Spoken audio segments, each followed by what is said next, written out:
ভালোবাসা এমন একটি সুন্দর ফুলের মতো যা আমরা স্পর্শ করতে পারি না, তবে যার সুবাস সারা বাগানকে আনন্দময় করে তোলে।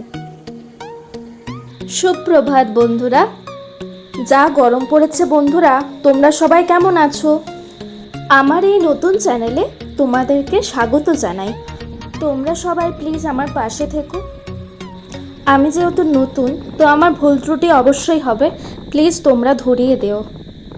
প্লিজ এই নতুন চ্যানেলটা সাবস্ক্রাইব করতে ভুলো না যেন। প্রচুর প্রচুর লাইক করো, শেয়ার করো।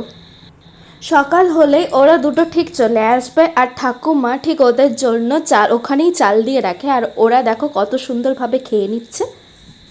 আমাদের এপাশে চারপাশটা দেখো, শুধু মাঠ আর মাঠ, সবুজে ঘেরা। তো দেখতেই পাচ্ছ ধান কাটার মেশিন সেই কর্নের দিকে একেবারে ওপাশে ধান কাটা হচ্ছে। আমাদেরও জমিনে মানে সব বেশিরভাগ জমিনেই ধান কাটা হয়ে গেছে এপাশের দিকে। তো তোমাদের ওপাশে কাদের কাদের ঘরের দিকে ধান কাটা হচ্ছে এই সময়, প্লিজ আমাকে কমেন্টে জানিও। এখন বেশিরভাগ ঘরেই ধান কাটার মেশিনই ধান ঝাড়া হয়। তো আগেকার দিনে হাতেই ধান কাটা হতো। আর সব থেকে বেশি মজার কথা হচ্ছে, আমি, আমার দিদি ভাই আর দাদা তো সবাই মিলে খড় আনতে যেতাম মাঠে। তারপর খড় আনতাম আমরা। আর সব থেকে বেশি মজা হতো ধান ঝাড়ার দিন।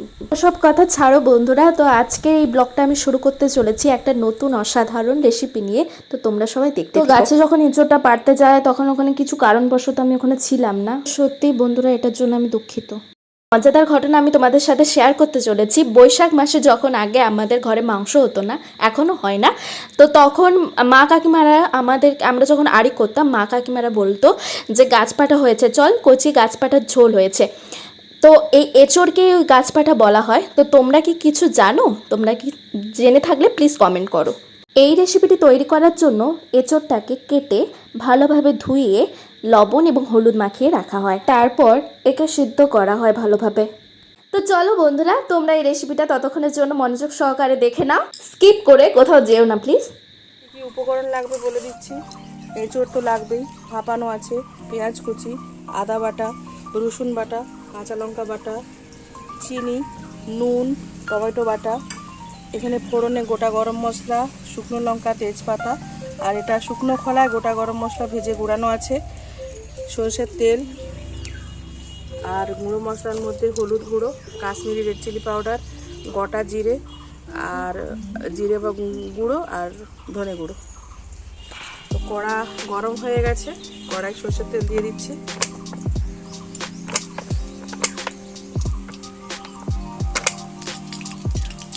কড়া শুধু কড়া নয়, তেলও গরম হয়ে গেল।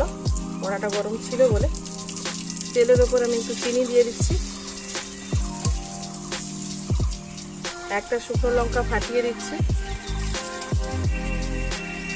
গোটা গরম মশলা দিয়ে দিলাম, এলাচগুলো একটু ফাটিয়ে দিচ্ছি,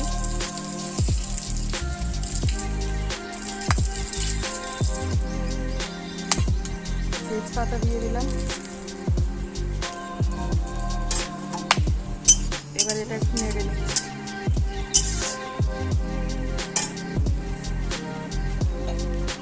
পেঁয়াজ কুচিটা দিয়ে দিচ্ছি,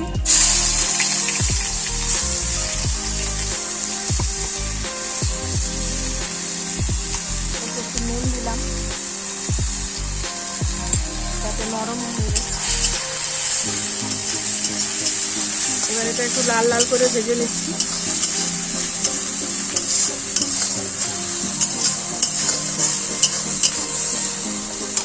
ভাজা হয়ে গেছে,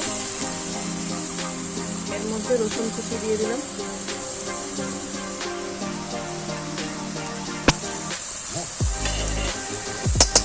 রসুনটাও লাল লাল করে ভেজে নিলাম।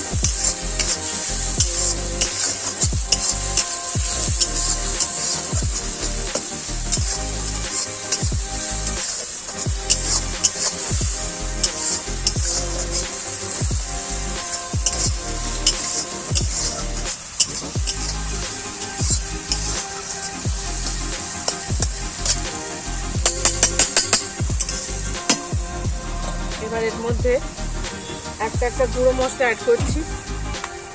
প্রথমে দিলাম 2 চামচ হলুদ গুঁড়ো,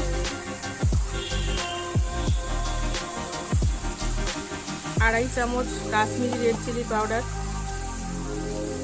1.5 চামচ ধনে গুঁড়ো, 2 চামচ জিরে গুঁড়ো। এবার এটা আমি নাড়বো।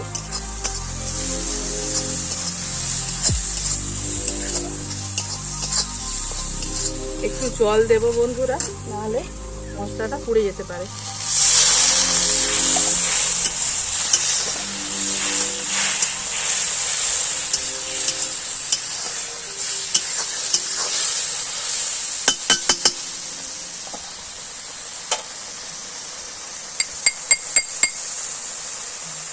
এরপরে যে টমেটো পেস্টটা ছিল ওইটা পুরোটা দিয়ে দিচ্ছি।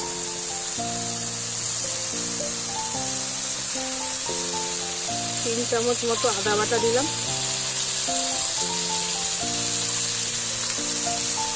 এবার এটা ভালো করে নাড়বো যতক্ষণ না কষানো তেল ছেড়ে যাচ্ছে।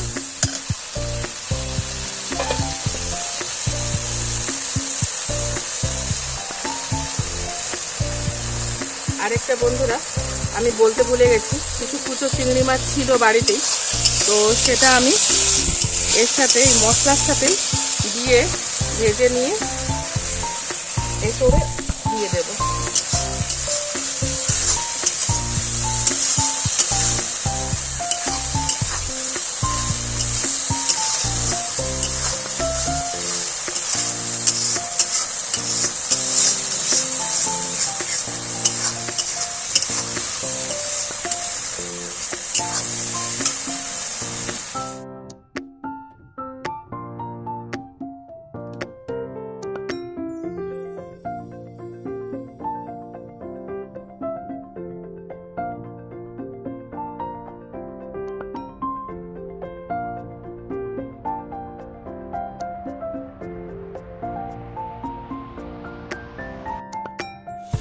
এরপরে আমি 1/2 চামচের একটু বেশি কাঁচা লঙ্কা বাটাটা অ্যাড করে দিলাম।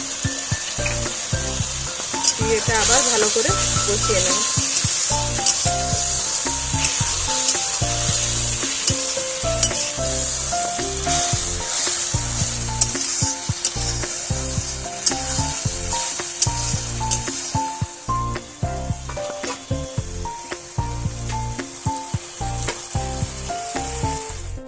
মশলাটা কষানো হয়ে গেছে, সাইড দিয়ে তেল ছেড়ে এসছে। এই অবস্থায় আমি নুন হলুদ দিয়ে ভাপিয়ে রাখা এঁচোড়টা দিয়ে দিচ্ছি।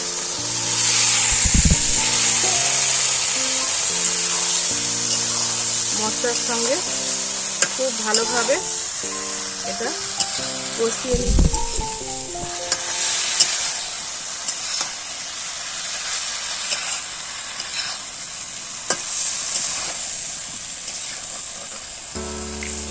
এইরকম মশলার সঙ্গে আমি খুব ভালোভাবে এঁচোড়টা কষিয়ে নিলাম। এবার আমি জল ঢেলে দেব।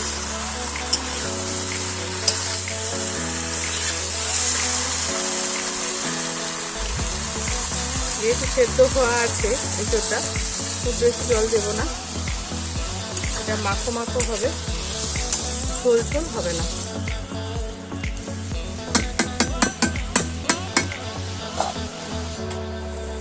আমার এঁচোড়ের তরকারি চিংড়ি মাছ দিয়ে একদম রেডি। এবার আমি নামিয়ে নিচ্ছি। আমি এটা নামিয়ে নিলাম।